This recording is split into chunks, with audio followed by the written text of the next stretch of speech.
자, 오늘 우리가 좀 깊게 파고들 자료는요. 한 기독교 유튜브 채널에서 다룬 내용입니다. 네, 바로 요한계시록의 가장 유명한 상징이죠. 맞아요. 666이랑 땅에서 올라온 짐승. 사실 이게 온갖 음모론이랑 엮여서 좀 미스테리하게만 느껴졌는데 네. 이 자료는 이걸 되게 현실적인 문제로 풀더라고요. 네, 맞습니다. 이번 분석의 핵심은 그거예요. 이 고대의 예언이 어떻게 특정 역사적 인물, 바로 네로 황제랑 연결되는지. 아, 그 네로 황제요? 네, 그리고 우리가 흔히 듣던 뭐 바코드나 베리칩 같은 이야기는 왜 사실과 다른지 그건 좀 파헤쳐보는 겁니다. 흥미롭네요. 결국 이 모든 상징이 가리키는 게 거창한 종말이 아니라 바로 지금 여기서의 개인적인 선택의 문제라는 걸 따라가 보려고 합니다. 선택의 문제라니 훨씬 더 와닿는데요? 그럼 먼저 그 땅에서 올라온 짐승부터 시작해볼까요?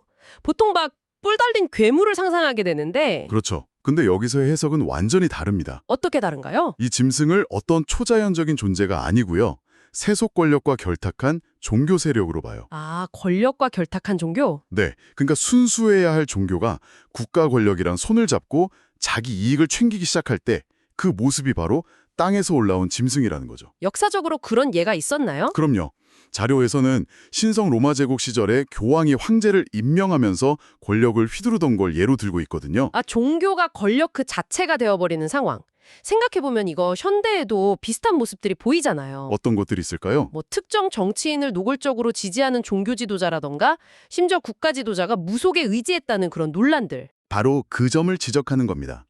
형태만 다를 뿐이지 그 본질은 계속 반복된다는 거죠. 대중의 신앙심을 이용해서 정치적 이득을 얻는 그 공생관계. 그게 바로 짐승의 본질이다. 네, 라는 해석입니다. 자, 그럼 제일 궁금한 거 바로 숫자 666인데요. 와, 여기서 이걸 푸는 방식이 되게 흥미로웠어요. 그 게마트리아였나요? 네, 맞습니다. 게마트리아. 고대 유대인들이 쓰던 일종의 숫자 암호체계라고 보시면 돼요. 숫자 암호요? 네. 히브리어나 헬라어 알파벳에 각각 숫자 값을 부여해서 단어나 이름을 숫자로 바꾸는 방식이죠. 잠시만요. 그럼 666이 특정 인물의 이름을 숫자로 바꾼 거란 말인가요? 정확합니다. 당시 기독교인들을 최초로 그리고 아주 잔인하게 박해했던 로마 황제 네로 카이사르. 네로 황제. 이 이름을 히브리어로 쓰고 게마트리아 방식으로 계산하면 정확히 666이 나옵니다. 와, 진짜 소름 돋는데요? 당시 신자들 사이에서는 황제 이름을 직접 말하지 않고도 그를 가리키는 뭐랄까 비밀 코드였던 셈이죠. 그럼 우리가 그동안 들어왔던 뭐 바코드, 베리칩, QR코드, 심지어 코로나 백신이 666이라는 주장은요? 완전히 맥락을 벗어난 이야기인 거죠.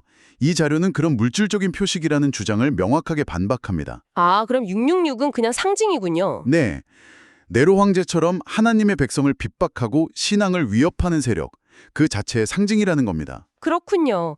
그럼 짐승의 표를 받는다는 건 대체 무슨 뜻일까요? 몸에 칩을 심는 게 아니라면요. 그 표 역시 물리적인 낙인이 아니라고 봐요. 그럼 뭐죠? 영적인 소속을 의미한다고 해석합니다. 즉, 하나님의 방식 대신에 세상의 방식, 그러니까 자기 탐욕과 본능을 따르기로 의식적으로 선택하는 행위. 아, 그 선택 자체가 표를 받는 거다. 네, 이마는 생각과 가치관을, 손은 행동을 상징하니까요. 내 생각과 행동을 세상에 맞추는 것.